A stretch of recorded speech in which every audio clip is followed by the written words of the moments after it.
আমাদের বিএনপি নেতাদের কাছে। আচ্ছা, তার মা তো অসুস্থ, আপনারা অনশন করেন, তো ছেলে কেন মাকে দেখতে আসে না? এটা কেমন ছেলে?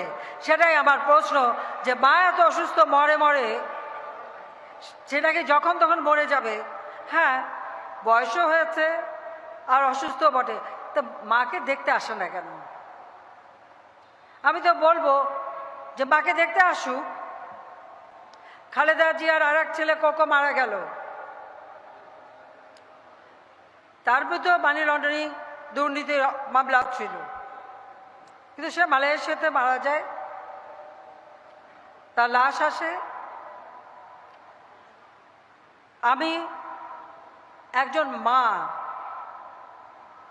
আমারও সন্তান আছে। আমি খালেদা জিয়াকে সহানুভূতি দেখাতে গিয়েছিলাম। আমার তরফ থেকে আমার মিলিটারি সেক্রেটারি তাদের বাসায় যোগাযোগ করে, সময় ঠিক করে, কিন্তু আমি যখন সেই বাসার সামনে যাই, বাসার গেট তালা দিয়ে বন্ধ করে দেয়। ভিতরে বিএনপি নেতারা ঘুরে বেড়াচ্ছে, ওদিকে তালা দেওয়া, আমাকে ঢুকতে দেবে না। কত বড় অপমান আপনারা একবার চিন্তা করে দেখেন, যে আমি গেছি সহানুভূতি দেখাতে, আর সেখানে আমাকে সে ঢুকতে দেয় না।